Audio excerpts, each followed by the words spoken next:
Okay, so children, today we will learn about present continuous tense. So already we have learned present simple tense. Which kind of sentences we used to make? Under present simple tense, we have learned four types of sentence making. What are that?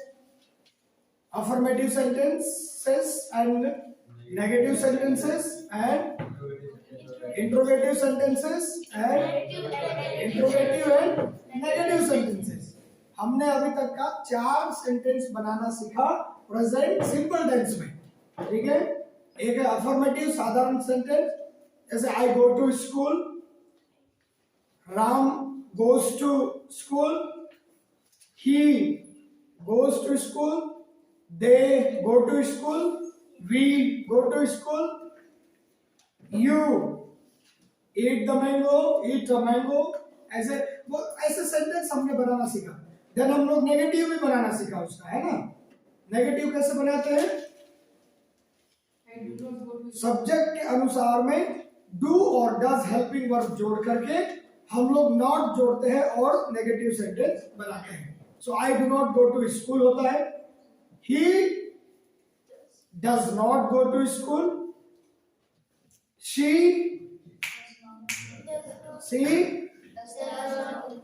Okay. Interrogative sentence कैसे बना रहे थे हम लोग? Helping verb को सामने ला करके. क्या करते हैं हेल्पिंग वर्ब में? जैसे कि do I go to school. ठीक है, हम लोग क्वेश्चन पूछते हैं तो do I go to school, ऐसे करके हेल्पिंग वर्ब सामने लेकर के बनाते हैं. ठीक है, जो आज आए हैं आप लोग बाद में सीख लेना. ठीक, now we are in present continuous tense. अभी सिंपल में हम लोगों ने पढ़ लिया है and I hope that you are able to make the sentences. मैं आशा करता हूं कि आप लोग सेंटेंस बना सकते हैं. बना सकते हैं?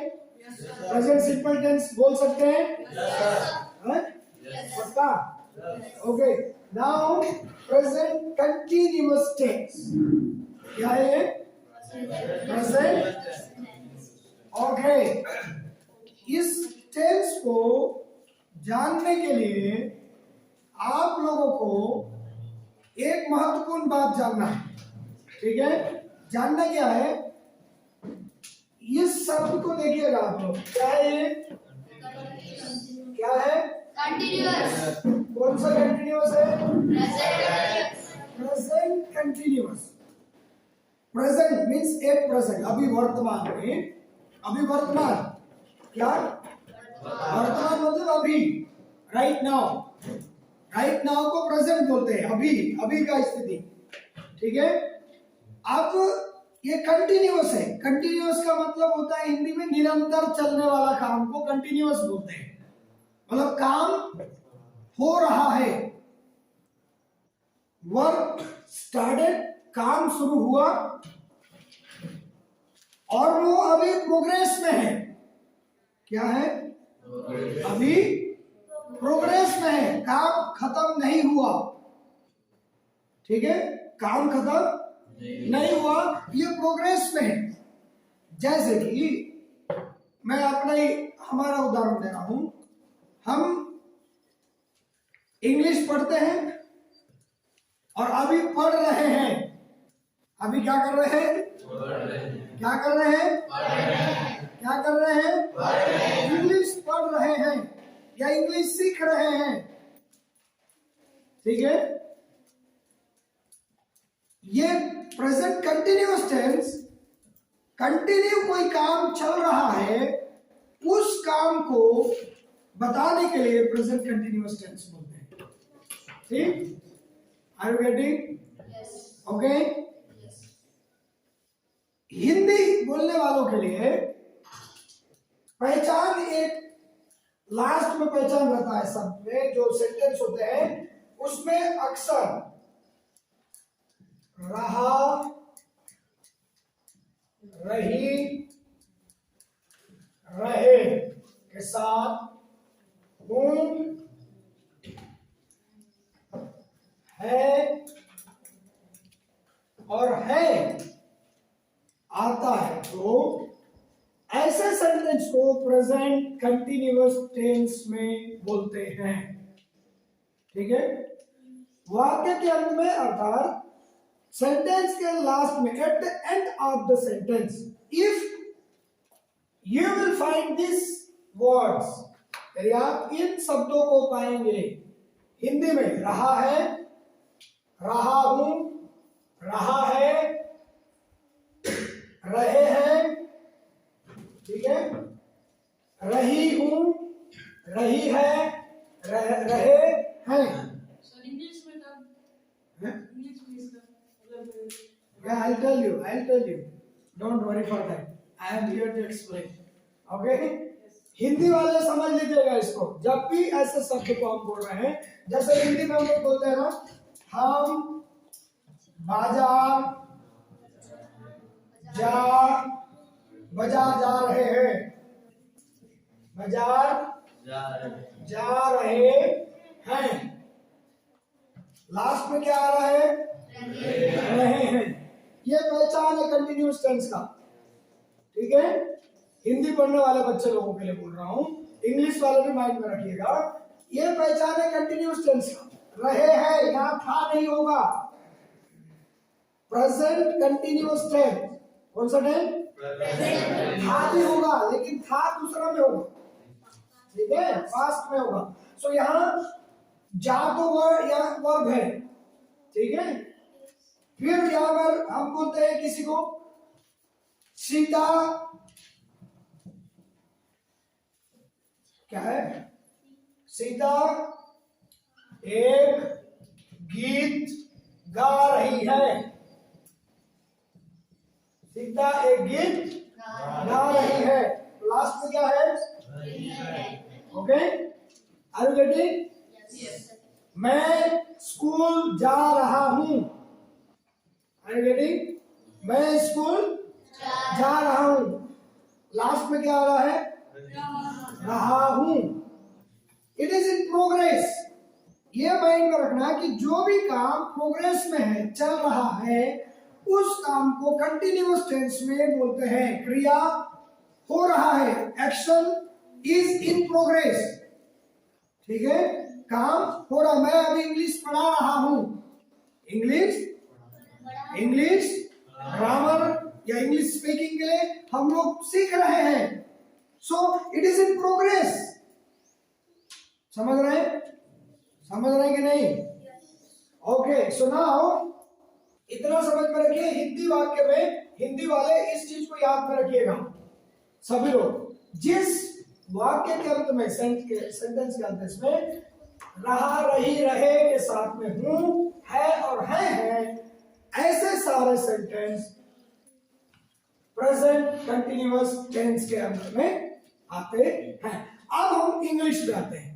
How we can speak such sentences, ठीक है, कैसे हम इंग्लिश में ऐसे वाक्यों को बोल सकते हैं, ठीक है, ठीक। सो कैसे बोलेंगे आप?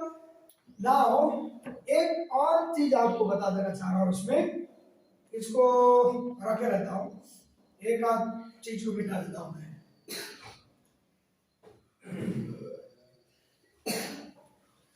ये चीज याद रखना है आपको इंग्लिश के लिए, कंटिन्यूअस टेंस को बनाने के लिए एक फार्मूला ऐसा बनता है। फार्मूला बता देता हूं, उसके बाद फिर आपको बता देता हूं, ठीक है। कंटिन्यूअस टेंस के लिए सब्जेक्ट फर्स्ट में आएगा।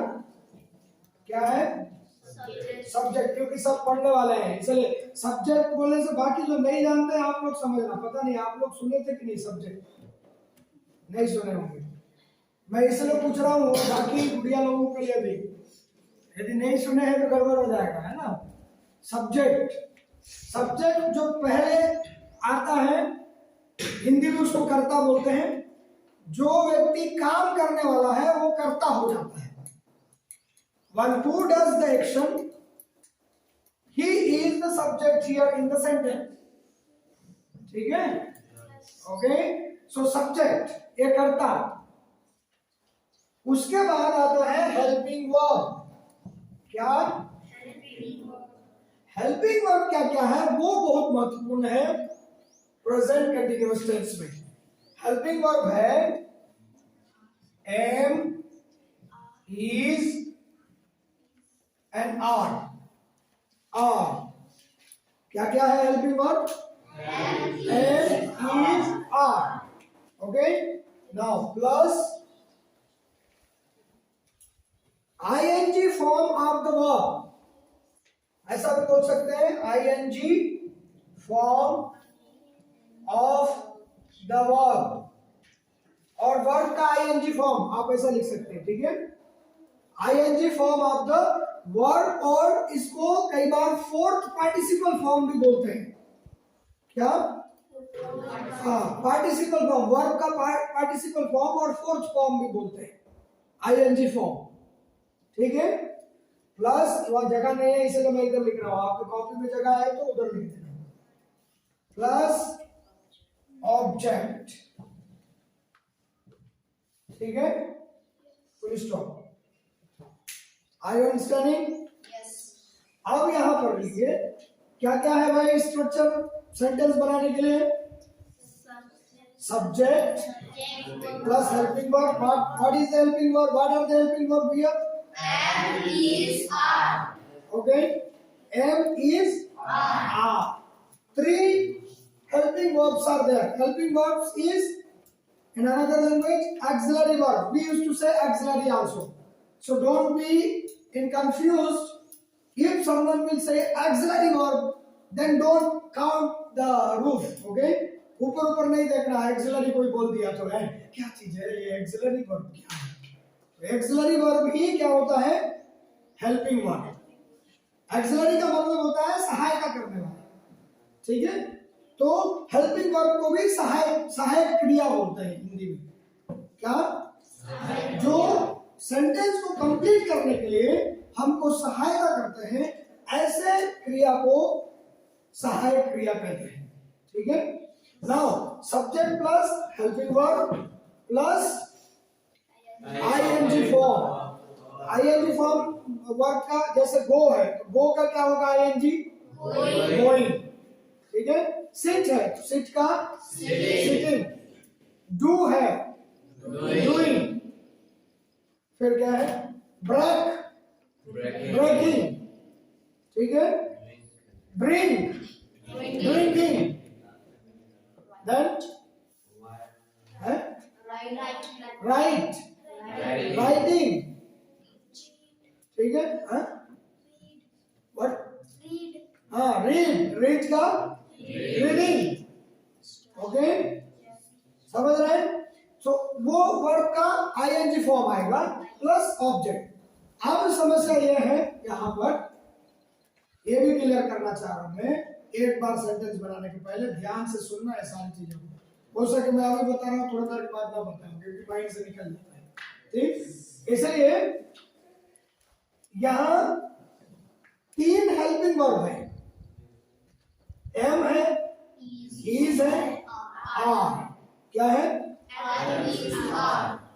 एम इज आर नहीं है, are. Don't say are, are नहीं बोलना, आर नहीं होता इंग्लिश में। हमेशा रा का प्रोनाउंसिएशन आ होगा इंग्लिश में। कहीं भी रा है तो उसके जगह में आ पढ़ना बोलने के समय, लेकिन लिखने के समय आ नहीं लिखना। वहां लिखने के समय वहां रा ही रहेगा, आर रहेगा, okay. But when we will pronounce it, when we will read it, at that time we will say आ, जैसे आ। व्हाट? आर नहीं, आर, ठीक है। वही चीज नहीं हो रहा है, तेरा बोलने में फर्क है। आ, सो आ बोलेंगे लास्ट में, उसका प्रोनाउंसिएशन आ होता है आर का। जैसे रिवर, क्या है? रिवर नहीं है, ठीक है। हम लोग कैसे बोलेंगे? River, there, where. आप में ई का या ई का जगह ही नहीं जा, आप ये डबल हो जा रहा है सर। किसमें? आर में आ बोल रहे हो सर, ई का आ गया, री का है? चलो आर तो साइलेंट है, ई का आ गया। जब जो भी वर्ड आएगा वो उसके साथ मिला होगा, साइलेंट में आएगा। ओके, ठीक है, समझ रहे? हाँ, हम लोग ये नहीं पढ़ेंगे FUTU आ रहे तो फुटू रहे, we will not read that, it is future. So remember that after R, if there is E or whatever, see, that will also be silent, it will be A only. See, so उसको नहीं पढ़ेंगे। हाँ, कब पढ़ेंगे? कब पढ़ेंगे? जब किसी का नाम है, मान लो तेरेसा, क्या है? तेरेसा, तो ऐसे समय क्या बोलेंगे? TERESA, तेरेसा, ऐसे समय में रा पढ़ेंगे, ठीक है? वो भी तो बीच में ही आ रहा है सर। हाँ, तो उस समय नाम है उसका। यदि आप प्रॉपर कहीं पर ब्रिटेन में जाएंगे तो आपको वो तेरेसा भी नहीं बोलेंगे, तेरेसा बोलेंगे, ठीक है? तेरेसा, वो लोगों का प्रोनाउंसिएशन ऐसी है, वो तेरेसा नहीं बोलेंगे। हम हिंदी वाले हैं तो हमारे मुंह में आर है, र शब्द है, इसलिए रा निकलता है, लेकिन जो ओरिजिनल इंग्लिश वाले हैं वो कभी भी रा नहीं बोलेंगे, wherever it will come, नाम में भी, ठीक है? इसलिए उनका हवा में निकले जैसा निकल सकता है, ओके? हाँ, ठीक है। Now come on the topic, clear अभी? Sai are you clear? Yes sir. Okay, so आप सोचिए इसमें 3 हेल्पिंग वर्ब है, there are 3 helping verb, what are that? Am, is, are. अब ये 3 हेल्पिंग वर्ब किसके साथ में आएंगे? सब्जेक्ट के ऊपर डिपेंड करता है ना, सब्जेक्ट के अनुसार हेल्पिंग वर्ब आएंगे, ठीक है? मनीषा, ओके, राखी, समझ में आ रहा है? ओके, सो साक्षी है सुनिधर, यहाँ है? अच्छा ठीक, आम पेड़ में नहीं है ना, ठीक है? अब यहाँ पर सब्जेक्ट यदि फर्स्ट फॉर्म है, first form singular, first person singular है, not first person singular, first person singular English medium वाले कोई बताइए क्या है first person singular? First person what? हाँ, फर्स्ट पर्सन आई, हाँ, बेटा थोड़ा स्टॉप, ठीक है? तो मैं आपको बता रहा था, I was telling you that there are 3 helping verbs, M, is, are. So where or with which subject we can use these 3 verbs? ठीक, मतलब हम इस 3 हेल्पिंग वर्ब को किस किस सब्जेक्ट के साथ में यूज कर सकते हैं, तब वो सेंटेंस सही होगा, ठीक है? यदि सब्जेक्ट फर्स्ट पर्सन है आई, तो यहां पर छोटा सा मैं लिख दिया हूं, आप लोग देख लेते हैं। यदि फर्स्ट पर्सन आई है सब्जेक्ट, तो हमेशा एम हेल्पिंग वर्ब लगेगा, ठीक है? हमेशा, not temporary, it is permanent, ठीक है? यदि सब्जेक्ट क्या होगा? आई होगा, तो हेल्पिंग वर्ब क्या आएगा सेंटेंस में? ठीक है? This is first person. English में 3 पर्सन होते हैं, first person, second person and third person. जो हिंदी मीडियम वाले हैं आप लोग भी सुने रहना, स्कूल में नहीं पढ़ाया है, मुझे मालूम है, ठीक है? First person, second person and third person. First person आई है, यदि सब्जेक्ट में सेकंड पर्सन क्या है? सेकंड सेकंड पर्सन है? What is second person? M is second person. What is M? What is M sign? M क्या है? हाँ, so it is not the person. Okay? So needs to clear, हाँ? क्या है? Second person क्या है? You. Second person? You. We. You is the singular second person. And we and they, ये दो है प्लूरल सेकंड पर्सन. ठीक है? सिंगुलर और प्लूरल पर्सन होता है ना. Singular first person, singular person है I first person, and you singular second person है, और we and they plural second person है. Sir, and me मी इज सिंगुलर. for first person. Yeah, when we use me, when there is a possessive case, that is another way. Possessive case, when we use possessive case, at that time we can use that me, mine, वो सब. ठीक है? So यहाँ first person and second person. Second person जब लिखेंगे हम लोग you and we and plural में भी they. ठीक है? प्लूरल फॉर्म भी बोल रहा हूं मैं. सिंपल सा लिख लीजिएगा. यू वी दे यदि सब्जेक्ट है तो उसके साथ में हमेशा हेल्पिंग वर्ब आर होगा. आर. ठीक है? समझ रहे हैं? यू वी और दे किसके साथ में? यू वी दे. यदि आई है तो क्या हेल्पिंग वर्ब लगेगा? यदि यू है तो आर, वी है तो आर, दे है तो आर. ठीक है? समझ रहे हैं? नाउ तीसरा है, यदि सब्जेक्ट थर्ड पर्सन है. क्या सब्जेक्ट थर्ड पर्सन क्या क्या होंगे?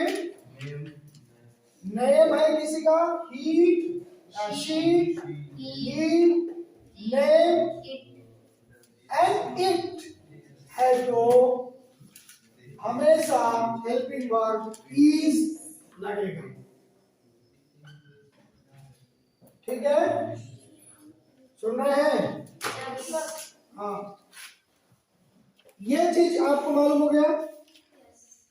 सेंटेंस पहचानने के लिए अब मैंने आपको रहे के साथ में बताया. कौन सा टेंस को पढ़ रहे हैं हम लोग? Present continuous tense. उसका हिंदी में पहचान है वर्ड के सेंटेंस के अंत में रही के साथ में. उसको पहचान बता दिया मैंने. Then structure making formula also I have told you that what is this? Subject plus helping verb plus ing form of the verb and object. And then helping verb किसके साथ क्या आएगा वो भी हमने आपको बता दिया. ठीक है? I यदि सब्जेक्ट होगा तो हेल्पिंग वर्ब क्या होगा? M. यदि you, we और they यदि सब्जेक्ट होगा तो हेल्पिंग वर्ब क्या आएगा? R. यदि subject she, he, name, it होगा तो हेल्पिंग वर्ब is होगा. ठीक है? Now let's make sentences. So first type of sentences is affirmative sentences. What? Affirmative sentence बनाना है. Affirmative मतलब साधारण सेंटेंस है ना. So यहाँ पर एक सेंटेंस बना हुआ है हिंदी में. क्या है? हम बाजार जा रहे हैं. हम सब्जेक्ट है, बाजार क्या व्हाट इज इट? ऑब्जेक्ट है, जा वर्ब है. ये रहे हैं को फुलफिल करने के लिए यहाँ हेल्पिंग वर्ब लगेगा, ठीक है? क्या लगेगा? हेल्पिंग वर्ब, ठीक?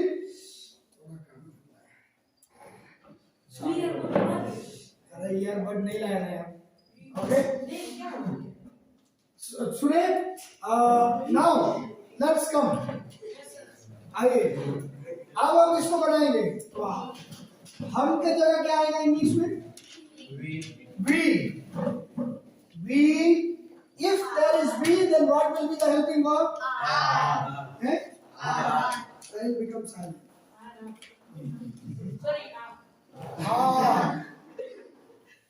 Then what is ing form of the verb? क्या होगा? Going. Go का ing form going plus उसके बाद क्या है? ऑब्जेक्ट आएगा। कहाँ जा रहे हैं वो? हम बाजार जा रहे हैं, सो क्या लिखेंगे? We are going to market. Full stop. We are going to market. Are you getting? Yes, sir. Are you getting? Yes, sir. Okay, then if subject is I, then any sentence can you make by yourself? I am playing cricket, football, whatever. लेकिन पूरा sentence बनाएंगे, ठीक है? I am playing what? You need to write that. I am writing a notebook, a letter, whatever. ठीक है? समझ रहे हैं आप लोग? यदि I है तो उसके साथ M आएगा। यदि he और she है तो Sita is singing a song, ऐसा होगा, ठीक है?